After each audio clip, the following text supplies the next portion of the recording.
بعض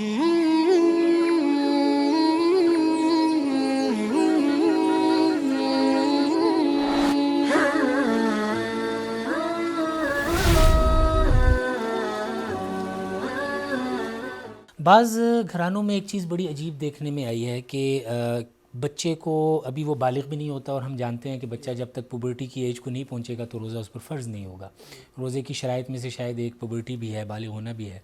لیکن ابھی بچہ بالغ بھی نہیں ہے، نابالغ ہے، اور اسے زبردستی روزہ رکھوا دیا جاتا ہے، اور بعض اوقات اس کے لیے تحمل کرنا بھی مشکل ہوتا ہے روزے کا۔ تو اس کے حوالے سے کیا کرنا چاہیے؟ کیا اسوہ رسول صلی اللہ علیہ وسلم ہمیں کیا کہتے جی ہاں، جو بچے ایسے ہیں کہ وہ تحمل نہیں کر سکتے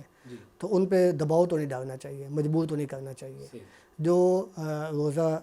رکھ سکتے ہیں، اس کا تحمل کر سکتے ہیں، ان کو ترغیب دے دینی چاہیے۔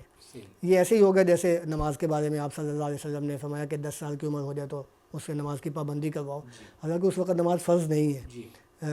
ظاہر ہے کہ نماز فرض تو ہوگی بالغ ہونے کے بعد، یہ کہ عادت میں آ جائے گی یہ چیز، اور بچپن میں جو عادتیں پڑ جاتی ہیں وہ پھر ساری زندگی چلتی ہیں۔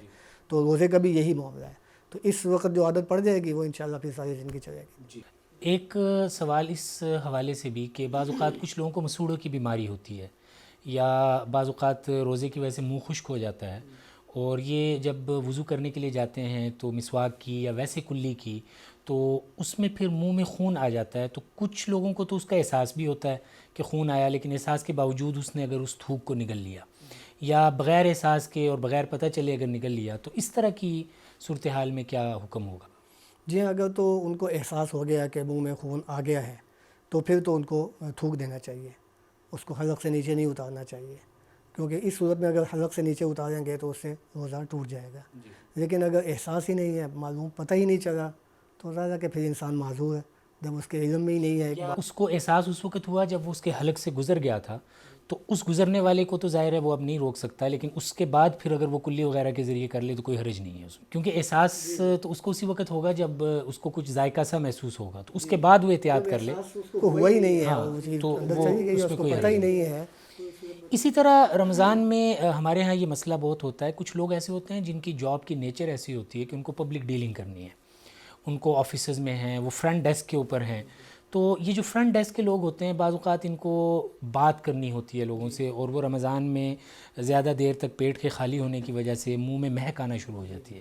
تو ایسے لوگوں کے لیے کوئی ایسی چیز استعمال کرنا جس سے منہ کی مہک زائل ہو جائے، یا ٹوتھ برش کرنا، اس حوالے سے شریعت کا کیا حکم ہے؟ جی ہاں، چونکہ ٹوتھ برش کرنے میں یا کوئی اور ایسی چیز استعمال کرنے میں اگر وہ چیز حلق سے نیچے نہیں جاتی تو اس صورت میں تو روزہ نہیں ٹوٹے گا۔ اور اگر بعض یعنی میٹنگز ایسی ہوتی ہیں یا بعض یعنی مقامات ایسے ہوتے ہیں کہ وہاں پہ اس طرح کی اسمیل کو بہت سے لوگ معیوب بھی سمجھتے ہیں، تو ایسی صورت میں اگر منہ کی صفائی کر لی جائے تو اس میں کوئی حرج نہیں ہے۔ مسواک استعمال کر رہے ہیں، ٹوتھ برش کر رہے ہیں تو روزہ نہیں ٹوٹے گا اس سے۔ ہمارے ہاں ایک چیز جو شاید بے اعتدالی محسوس ہوتی ہے کہ بعض اوقات کسی آدمی کا ڈائلسس ہو رہا ہے مثلاً، اور اب بہت زیادہ اللہ تعالیٰ حفاظت فرمائے اس کا سامنا ہو رہا ہے، ایک آدمی کا ڈائلسس ہو رہا ہے اور اس کی وجہ سے ظاہر ہے کہ اس کے جسم میں سے پانی کا اخراج ہو رہا ہے بہت زیادہ، تو بعض اوقات کوئی ڈاکٹر بہت تاکید کے ساتھ یہ کہہ دیتا ہے کہ آپ کی اس بیماری کے اندر آپ کا روزہ نہ رکھنا بہتر ہے، اور اگر آپ مسلسل روزے رکھیں گے تو اس کے نتیجے میں آپ کی صحت پر اس کا اثر پڑے گا اور آپ کے علاج معالجے میں بھی مسائل پیدا ہوں گے۔ اس کے باوجود کچھ لوگ مصر ہوتے ہیں اور روزہ رکھنے کا جو ہے وہ اہتمام کرتے ہیں، تو ایسے لوگوں کے لیے شرعی طور پر کتنی گنجائش ہے، یا ان کو روکنا اس کی کوئی گنجائش ہوگی یا نہیں ہوگی؟ جی ہاں، ایسے لوگوں کے لیے تو شریعت کی بھی جو تعلیم ہے وہ یہی ہے کہ وہ اپنے معالج کی ہدایت پہ عمل کریں، اس لیے کہ اپنی جان کی جو حفاظت ہے وہ اس سے زیادہ اہمیت کی حامل ہے، تو خواہ مخواہ اپنے آپ کو تکلیف میں مبتلا کرنا۔ ایسا مریض اگر روزہ رکھے گا تو ایک تو یہ کہ خود اس کو تکلیف ہوگی، دوسرا یہ کہ پھر اس کو جو سنبھالنے والے ہیں، اس کے گھر کے جو افراد ہیں ان کے لیے مسائل پیدا ہوں گے، یا وہ اس کو سنبھالیں، کیسے کریں، کیا کریں۔ تو ایسی حالت میں جو ایڈوائس ہے معالج کی اسی پہ عمل کرنا چاہیے۔ اس کی ملتی جلتی جو مثال ہمیں ملتی ہے وہ حدیث پاک میں آتا ہے کہ ایک سفر کے دوران بعض حضرات نے روزہ رکھا ہوا تھا، اور وہ سفر چونکہ سخت گرمی کا تھا تو اس کو برداشت نہ کر سکے، اور وہ ایسے ایک جگہ پہ پڑاؤ ڈالا تو وہ بس آرام سے جا کے لیٹ گیا کوئی، تو آپ صلی اللہ علیہ وسلم نے یہ ارشاد فرمایا، بلکہ یہ بھی آتا ہے روایت میں کہ کچھ دیکھا آپ نے کچھ لوگ جمع ہیں اور سایہ کیا ہوا ہے کسی کے اوپر.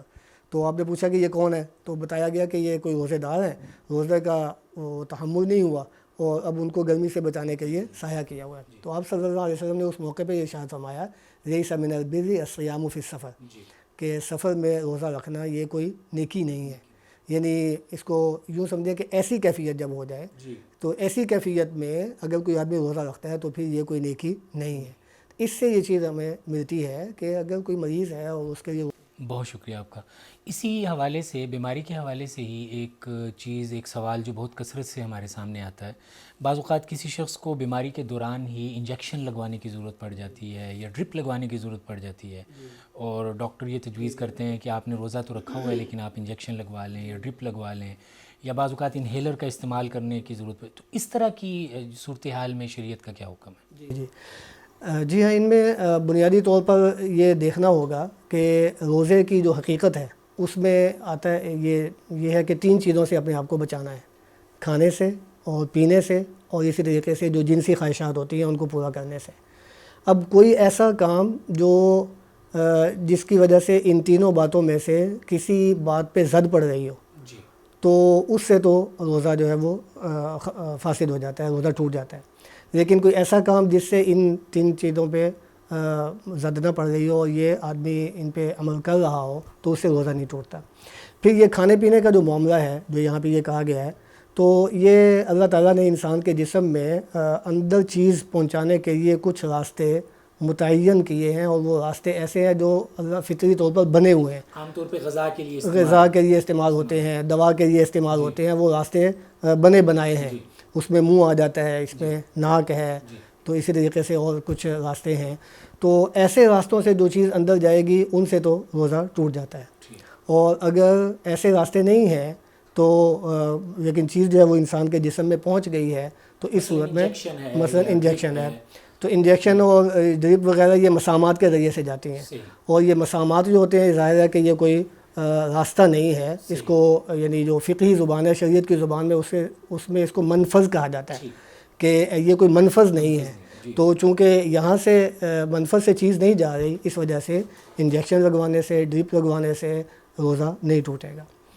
البتہ اچھا انجیکشن میں بھی پھر چاہے وہ وین والا ہو اور چاہے وہ, یہ سوال بھی بہت زیادہ آتا ہے کہ وین والے انجیکشن میں, اور بہت سے لوگ یہ سمجھتے ہیں کہ وین والے سے ٹوٹ جاتا ہے دوسرے سے نہیں ٹوٹتا. ایسی کوئی بات نہیں ہے, دونوں کا حکم ایک ہی ہے, وین والے سے بھی نہیں ٹوٹے گا اور دوسرے سے بھی نہیں ٹوٹے گا. اور شریعت نے اس کو یہ رخصت دے دی ہے کہ جب اس کی طبیعت بہتر ہو جائے تو وہ روزے بعد میں قضا کر لے, اور اگر خدا نخواستہ اس کی بیماری کی نوعیت ایسی ہے کہ وہ ٹھیک نہیں ہو پا رہا تو اس کا عذر جو ہے وہ اللہ کے ہاں بھی انشاءاللہ مقبول ہوگا. اور وہ یہ کہ فدیہ اس کا متبادل موجود ہے, اور پھر یہ جو رخصتیں ہیں اللہ تعالیٰ نے رخصتیں دی اسی ہیں تاکہ کہ ان پہ عمل کیا جائے. ان اللہ یحب ان تؤتى رخصہ, کہ اللہ تعالیٰ بھی اس بات کو پسند فرماتے ہیں کہ جو رخصتیں ہیں, سہولتیں ہیں,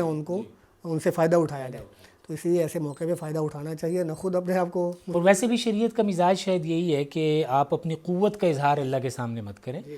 صحیح بخاری میں اور دیگر جگہوں پر بھی اللہ کے رسول صلی اللہ علیہ وسلم یہی تعلیم دیتے نظر آتے ہیں کہ لن یشاد الدین احد الا غلبہ, کہ دین کے بارے میں جو بھی سختی کرے گا تو اس کی سختی ایک وقت ایسا آئے گا کہ وہ اس کے لیے مشکل کا باعث بن جائے گی اور وہ مغلوب ہو جائے گا. ہم آپ کے بہت شکر گزار ہیں مفتی عالمگیر صاحب کہ آپ نے ہمیں وقت عنایت فرمایا اور اتنے اہم سوالات کے جوابات آپ نے ہمیں مرحمت فرمائے. اللہ تعالیٰ آپ کو بہت جزائے خیر عطا فرمائے. بہت بہت شکریہ, جزاک اللہ خیر.